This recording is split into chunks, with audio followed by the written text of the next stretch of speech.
Rema hari ini, Mazmur 26 ayat 3. Sebab mataku tertuju pada kasih setiamu, dan aku hidup dalam kebenaranmu.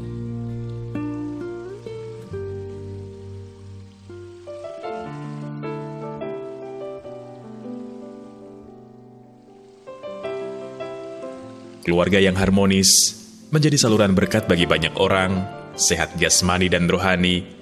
Itulah sebagian besar jawaban orang ketika ditanya apa tanah perjanjian yang ingin mereka raih di tahun yang baru ini. Namun kenyataannya, dalam perjalanan menuju ke sana, seringkali kita harus berperang melawan raksasa-raksasa yang mendudukinya. Raksasa-raksasa itu bisa berupa kepahitan hati, ketidakpercayaan, kekecewaan, atau ketakutan. Hal-hal inilah yang biasanya membuat orang jatuh terpuruk dan gagal meraih janji Tuhan atas hidupnya. Mari kita belajar dari Yosua dan Kaleb yang disebut dalam Alkitab memiliki roh yang berbeda dari ke-10 pengintai lainnya. Jika Tuhan berkenan kepada kita, maka Ia akan membawa kita masuk ke negeri itu. Bilangan pasal 14 ayat yang ke-8. Ya, kalimat itulah yang menandakan kemana hati mereka 100% tertuju.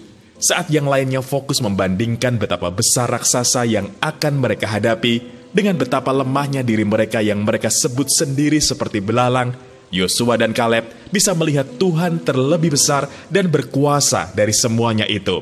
Akibatnya, dari seluruh bangsa Israel generasi tersebut, hanya tersisa Yosua dan Kaleb yang berhasil masuk ke tanah perjanjian.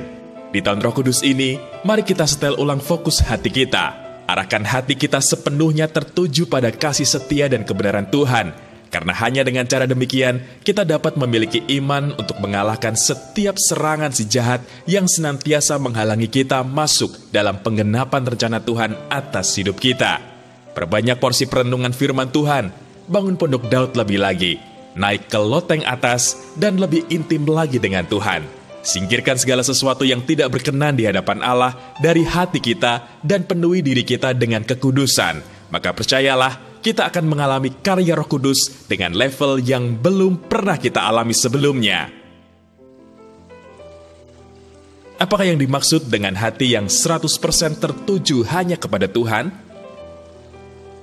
Mengapa Anda perlu memiliki hati yang sepenuhnya tertuju kepada Tuhan? Bagaimana Anda bisa memiliki hati yang 100% tertuju hanya kepada Tuhan?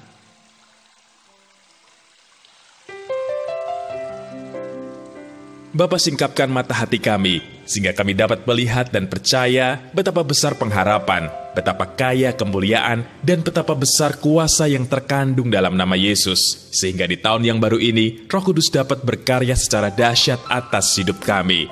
Di dalam nama Tuhan Yesus, kami berdoa. Amin.